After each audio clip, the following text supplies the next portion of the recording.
اعوذ باللہ من الشیطان الرجیم، بسم اللہ الرحمن الرحیم۔ میں ہوں زہر احمد خان اور آپ دیکھ رہے ہیں میرا فیس بک اور یوٹیوب چینل ابلاغ ٹی وی اور میرا فیس بک پیج UK پوائنٹ، ٹک ٹاک اور لنکڈن۔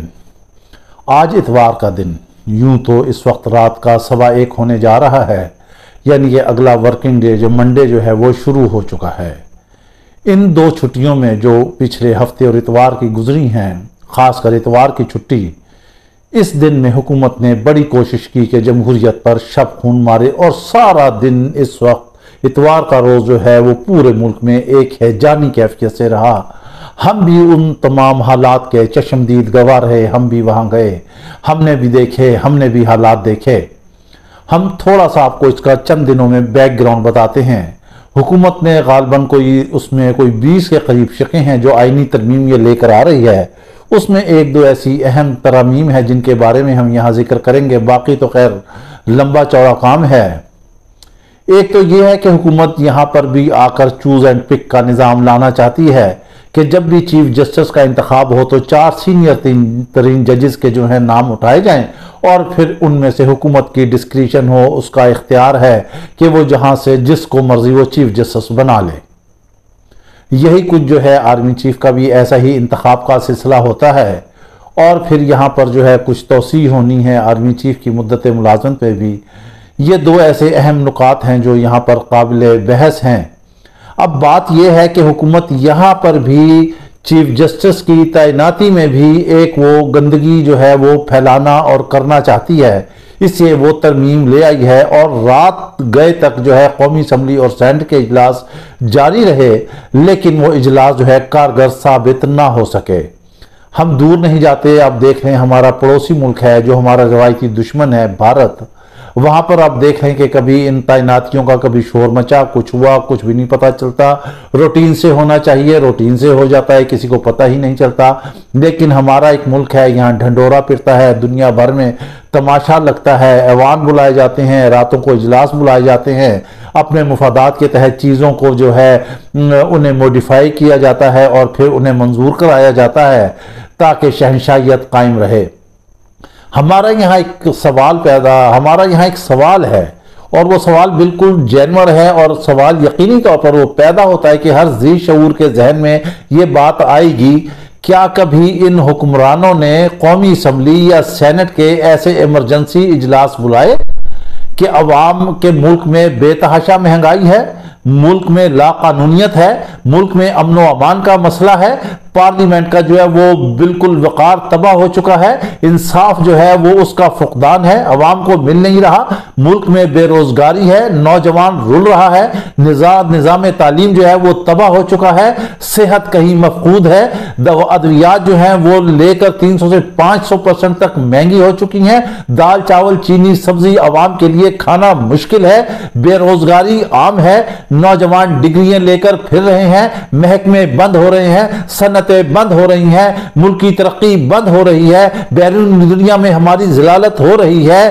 یہ 2 نمبر حکومت جو فارم 47-45 کی یہاں پر قائم ہے، اس کی وجہ سے جو حکومتیں ہیں وہ معاہدے ختم کرتی ہوئی نظر آ رہی ہیں۔ حکومت جو ہے، ایک حکمران جو ہے اس وقت وہ اپنے ذاتی مفادات کی خاطر ایوانوں کو استعمال کر رہے ہیں، عوام کے حقوق کے لیے آج تک اجلاس اور اتنا ایمرجنسی کے اجلاس جو ہے کبھی نہیں بلائے گئے۔ آپ کو معلوم ہے یہ خزانہ عوام کا ہے، کسی کے باپ کا نہیں ہے۔ ایک اجلاس کو بلانے کے لیے کتنے اخراجات ہوتے ہیں، MNAs کو کتنے DA دیے جاتے ہیں، کتنی سیکورٹی لگتی ہے، کتنی بجلی جلتی ہے، اور دوسرے کتنے مسلینیس کھابے چلتے ہیں۔ یہ سب عوام اور قوم کی جیبوں پر جو ہے بوجھ ہے، صرف اس لیے کہ آپ ایک شخص کو گرانا چاہتے ہیں۔ چیونٹیاں ساریاں مل کر ایک ہاتھی کو گرا رہی ہیں اور اس میں وہ ہر طرح سے ہر دفعہ ناکام ہوتی ہیں۔ دراصل انہیں یہ پیغام مل چکا ہے کہ اگر یہ آئینی ترمیم نہیں ہوتی تو پھر آپ کا بوریا بستر جو ہے گول ہے۔ اس وجہ سے یہ ایسے تڑپ رہے ہیں جیسے مچھلی پانی کے بغیر تڑپتی ہے کہ آخری سانسوں پر ہے، دمے لب ہے، ان کا سانس نکلنے والا ہے کہ کسی نہ کس طرح پانی میں دوبارہ غوطہ زن ہو جائیں۔ پانی نہیں، رشوت بازاری، منی لانڈرنگ اور اقربا پروری میں دوبارہ غوطہ زن ہو جائیں اور پھر حکومت میں بیٹھیں اور پھر اس ملک کو دیمک کی طرح چاٹتے رہیں، عوام کے حقوق جو ہے وہ سلب کرتے رہیں، جمہوریت کا قتل عام کرتے رہیں، پارلیمان کا جو ہے وہ وقار جو ہے وہ اس کو مجروح کرتے رہے، باپ بیٹی، اور اس طرح سے نسل در نسل حکومت چلتی رہے، نہ قوم ترقی کرے، نہ عوام ترقی کرے، نہ اس کو صحت کی سہولت ملے، نہ تعلیم ملے، نہ اسے بنیادی حقوق ملے، اسے کچھ بھی نہ ملے، مہنگائی ملے، در بدر کی ٹھوکریں ملے، بھوک اور افلاس ملے، عوام خودکشیاں کرتی رہے، اس کے مسائل حل نہ ہو، بجلی کے بل جو ہے وہ آسمانوں سے باتیں کرتے رہے، قوت خرید انسان کی ختم ہو جائے، اور پھر جو ہے اس کے آگے انتہائی تلخ حقیقتیں ہیں جن کا سامنا نہ کر سکے، مگر ان حکمرانوں کے اللہ تللے جاری رہنے چاہیے، ان کی عیش و عشرت جاری رہنا چاہیے۔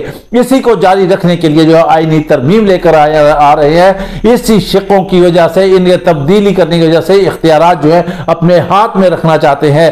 کیا یہ عدلیہ کے حوالے سے کوئی ایسی شق کرتے ہیں تو کیا اس وقت انصاف کا بول بالا رہ جائے گا؟ کیا ان 4 ججز میں جو 3 رہیں گے وہ سینئر ترین، کیا وہ جونیئر ترین جج کے نیچے بیٹھ سکیں گے؟ پھر کیا وہ مستعفی ہوں گے؟ پھر کیا استعفیٰ دیں گے؟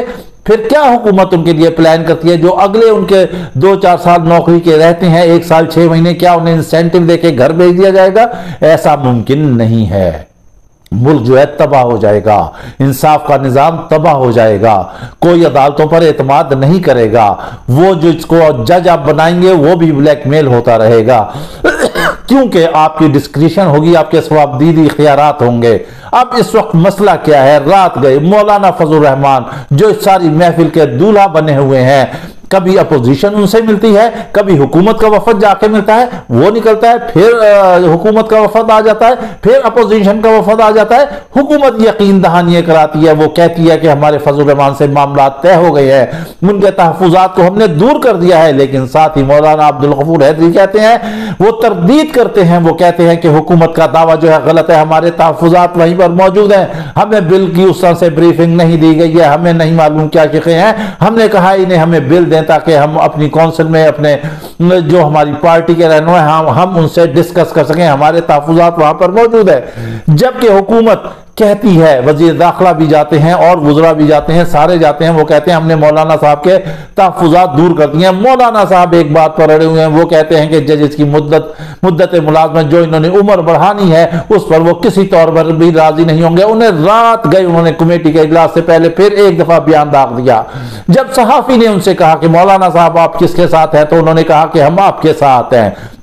یہیں پر حکومت کو اگر سمجھدار ہوتی، زیرک ہوتی اور ویجیلنٹ ہوتی، اور پھر وہ عمران خان جو کہتے ہیں کہ اول تو یہ پڑھے لکھے نہیں، اگر کوئی چیز سمجھنا آ جائے پڑھتے نہیں اسے یہ سمجھتے نہیں ہے، ویسے ہی اوپر کا کھانا خالی ہے، تو وہ وہیں پر فضل الرحمان کا جواب تھا۔ صحافی جو ہے وہ اس ملک اور قوم اور پارلیمنٹ اور اداروں کا وہ جو ہے وہ آنکھ اور کان ہوتا ہے، لہٰذا یہ آنکھ اور کان جو قوم ہے، جو عوام ہے، وہ قطعی طور پر ان پٹواریوں کی حکومت سے جو ہے وہ نالا ہے، وہ ان کے خلاف ہے، وہ ہر طرح سے خلاف ہے، مگر یہ فارم 45 47 کے تحت براجمان ہے جو 2 نمبر حکومت ہے، یہ برا زمان ہے۔ فضل الرحمان نے اسی وقت جو ہے جواب دے دیا تھا کہ میں آپ کے ساتھ ہوں، پھر وہ کہنے لگے کہ آگے آگے دیکھیے ہوتا کیا ہے، آپ دیکھتے جائیں۔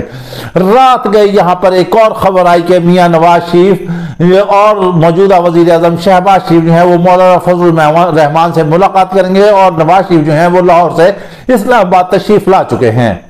لیکن ہوا ایسے کہ مولانا فضل الرحمان نے جو ہے نواز شریف سے ملنے سے انکار کر دیا، اور انہوں نے کہا کہ ابھی نہ آئے کیونکہ وہاں پر اپوزیشن کا وفد بیٹھا تھا۔ مولانا فضل الرحمان بڑے زیرک جو ہے وہ سیاستدان ہیں، وہ خان حال یہ بتا رہے ہیں کہ مبینہ طور پر جو ہے انہوں نے حکومت سے کچھ اپنا حصہ مانگا ہے، جس میں کے پی اور بلوچستان کے گورنر ہیں، اور کچھ وفاق میں بھی حصہ مانگا ہے۔ ظاہر ہے بھاری بھرکم سودا ہے، بڑے معاملات ہے، ابھی تک وہ طے نہیں ہوئے، اگر وہ نواز شریف سے پہلے مل لیتے تو پھر معاملات کچھ اور ہو جاتے۔ پھر انہوں نے کہا کہ وہ کمیٹی کے اجلاس میں جانے کے خواہش مند ہیں، وہ وہاں پر گئے، وہاں پر پھر انہوں نے تجویز دی، اجلاس جو ہے ملتوی ہوا کہ 1 دن کا جو ہے کشن مل جائے گا، پھر شاید معاملات طے ہو جائیں، کیونکہ کہا یہ جا رہا ہے کہ اس وقت سارے معاملات جو ہے مولانا فضل الرحمان کے ہاتھ میں ہیں۔ اب رات گئے، ہوتا یہ ہے کہ قومی اسمبلی اور سینٹ کے اجلاس جو ہیں قومی اسمبلی اور سینٹ کے اجلاس ملتوی کر دیے جاتے ہیں، اس وجہ سے کہ جیسے ہی بلاول وہاں پہ آتے ہیں پارلیمنٹ، صحافیوں سے ملاقات ہوتی ہے، وہ کہتے ہیں کہ نمبر گیم ہمارے لیے کوئی مسئلہ نہیں۔ 2 دن پہلے خواجہ آصف کہتے ہیں نمبر گیم ہمارے پاس پوری ہے۔ رانا ثناء اللہ کہتے ہیں یہ حکومت جو ہے دعوے پر دعویٰ، دعوے پر دعویٰ کرے جا رہی ہے کہ نمبر گیم پورے ہیں، لیکن اب کیا ہوا؟ سچ سچ ہوتا ہے، آخر وہ اندر سے کوئی ضمیر بھی تو ہوتا ہے نا انسان کا جو اسے تنگ کرتا ہے، وہ کہتا ہے کہ بابا زبان پر سچ سچ لے یا اگر تھوڑا سا بھی ضمیر زندہ ہے، شاید وزیر دفاع خواجہ آصف کا ضمیر جو ہے وہ کہیں سے تھوڑا ہلکا سا تڑپا اور انہوں نے کہا کہ ہمارے پاس جو ہے نمبر گیم پوری نہیں ہوئی، فضل الرحمان نے ہمارا ساتھ نہیں دیا، اس وجہ سے قومی اسمبلی اور سینٹ کے اجلاس ملتوی کیے گئے۔ یہ خواجہ آصف کا ہے اعتراف، یعنی حکومت کا ہے اعتراف، اور انہوں نے کہا کہ کل شاید ایوان میں قانون سازی بھی نہ ہو سکے۔ جب قانون سازی نہیں ہوگی، آپ کے پاس تعداد پوری نہیں ہوگی، کچھ نہیں ہوگا، تو پھر آپ لوگ اس پنگے میں کیوں پڑ رہے ہیں؟ زرتاج گل نے وہاں پر گفتگو کرتے ہوئے کہا کہ حکومت کو چاہیے کہ وہ اس چیز سے پیچھے ہٹ جائے۔ اب مولانا فضل الرحمان جو کہا جاتا ہے کہ زیرک سیاستدان ہے، قوم بھی اس وقت منتظر ہے، کیونکہ اس وقت ہر ایک کی سیاست جو ہے وہ داؤ پر لگی ہوئی ہے۔ عوام نے ایک ہی فیصلہ کیا ہوا ہے کہ اگر ان کا کوئی لیڈر ہے تو وہ کپتان ہے۔ اس وقت جو بھی ان کے خلاف چلے گا سمجھیں ان کی سیاست جو ہے وہ دفن ہو جائے گی۔ مولانا فضل الرحمان یہ بھی دیکھ رہے ہیں اب انہیں آگے بہت فیوچر پر نظر رکھ کے کل فیصلہ کرنا ہوگا۔ اگر کوئی ایسا ویسا غلط فیصلہ کرتے ہیں مولانا صاحب تو آپ یہ جان لیجئے کہ عوام کی عدالت میں جب آپ جائیں گے تو اس وقت جو ہے عزت کا بہت بڑا مسئلہ بن جائے گا۔ لہٰذا آپ یہ دیکھیں کہ عوام اس کے بعد کس کس ناموں سے پکارتی ہے، سوشل میڈیا پر کیسے کیسے ٹرولنگ ہوتی ہے اور کیا کچھ ہوتا ہے۔ یہ چیزیں آپ ذہن میں رکھیں کہ سارا کچھ ہمیشہ جو ہے وہ مفادات نہیں ہوتا۔ اپنے ذاتی مفادات کو خدا را کہیں بالائے طاق رکھ دیں، ملکی اور قومی مفادات کو دیکھیں۔ اگر یہ آئینی ترمیم آ جاتی ہے مولانا صاحب، کیا آپ سمجھتے ہیں کہ پھر تو یہ نظام نہیں بدلے گا؟ ان لوگوں کو کوئی بھی نہیں ہٹا سکتا۔ پھر تو یہ آپ سمجھ لیں کہ وہ ایسی قوت ان میں آ جائے گی، ایسی طاقت آ جائے گی آئینی اور قانونی طور پر، پھر یہ براجما رہیں گے، پھر یہ بیٹھے رہیں گے۔ پھر آپ کے ساتھ دیکھیں مولانا صاحب، آپ کے ساتھ ماضی میں بھی ایسے ہی ہاتھ ہوتے نظر آئے ہیں، آپ کو اچھی طرح یاد ہوگا۔ اگر یاد نہیں ہے تو ہم آپ کو یاد کرائے دیتے ہیں۔ ایک موقع آیا تھا جب آپ آصف علی زرداری سے ملنا چاہ رہے تھے اور انہوں نے انکار کر دیا تھا اور آپ کو دودھ میں سے بال کی طرح، مکھی کی طرح اٹھا کر الگ بٹھا دیا گیا تھا۔ یہی کچھ سلوک جو ہے نون لیگ نے بھی آپ کے ساتھ کیا تھا۔ لہٰذا اب یہ وقت ہے آپ ملک اور قوم کا ساتھ دیجئے۔ آج جیسے آپ نے کہا ہے کہ خوشخبری سنائیں گے تو قوم یہی آپ سے خوشخبری سننا چاہتی ہے کہ آپ قطعی طور پر اس آئینی ترمیم کا کہیں پر بھی آپ ساتھ نہ دیں اور ان حکمرانوں کے ساتھ نہ کھڑے ہوں۔ انہیں مطلق العنان خود مختار ایسے حکمران نہ بنائیں جس کے بعد جو ہے وہ پھانسی کا پھندا عوام کے اور باقی مخالفین کے گلوں میں فٹ ہو جائے۔ ایسے نہیں کرنا چاہیے۔ اگر آپ نے آج یہ قدم اٹھا لیا مولانا صاحب، اور اگر آپ حکمرانوں کے ٹولے میں جا کر بیٹھ گئے تو رہتی دنیا تک یہ قوم اور تاریخ آپ کو کسی صورت جو ہے وہ معاف نہیں کرے گی۔ جب بھی مورخ تاریخ لکھے گا تو آپ کا نام سیاہ لفظوں میں یاد رکھا جائے گا۔ لہذا اب یہ آپ کے اوپر ڈیپینڈ ہے۔ ابھی تک جو ہے پی ٹی آئی کی فتح ہے، ان کے ممبران کو جیسے بھی کیا، جہاں بھی کیا، جیسے کہ پی ٹی آئی دعویٰ کر رہی ہے کہ مبینہ طور پر ان کو اٹھایا گیا ہے، کہیں غائب ہے، کہیں کچھ ہے، لیکن جیسے کہ ہم نے پیچھے وی لاگ میں آپ کو بتایا تھا، جیسے ہم نے پچھلے ویلاگ میں آپ کو ازبر کرایا تھا کہ اس میں کچھ پی ٹی آئی کی بھی غلطیاں ہیں کہ کیسے کیسے ان سے جو ہے سیٹیں چھنتی گئیں۔ اسلام آباد کی 3 سیٹیں تھیں اور وہ انہوں آگے پیٹیشن نہیں لے کر گئے، انہوں نے آگے قدم نہیں اٹھایا، جس کی وجہ سے انہیں نقصان پہنچا۔ اگر وہ قدم اٹھاتے رہتے تو مجموعی طور پر آج جو ہے کہیں 207 کے قریب ہوتا حکمران کا ٹولہ، اور یہ قطعی طور پر آئینی ترمیم کے بارے میں سوچ ہی نہیں سکتے تھے۔ اگر آج وہ سوچ رہے ہیں تو اس میں بھی پی ٹی آئی کی غلطی ہے، کیونکہ وہ اپنی منمانی کرتے رہے اور شاید کپتان کو بھی اس بارے میں انہوں نے آگاہ نہیں کرایا۔ کپتان جو ہے وہ ڈٹا ہوا ہے، جو بھی اس کے پاس ایسی کوئی بارگیننگ لے کے جاتا ہے تو وہ سختی سے اس کو سنپ کر دیتا ہے۔ وہ اکیلا تنہا اس ملک اور قوم کے لیے لڑ رہا ہے، قانون اور انصاف کے بول بالا ہونے کے لیے لڑ رہا ہے، پارلیمنٹ کی بالادستی کے لیے لڑ رہا ہے، حقیقی اور آزاد پاکستان کے لیے، نئے پاکستان کے لیے وہ جنگ لڑ رہا ہے۔ اس نے کہہ دیا ہے کہ سڈیالے جیل سے میری لاش تو باہر جا سکتی ہے، میں ایسے قطعی طور پر کوئی سودے بازی کر کے باہر نہیں آؤں گا۔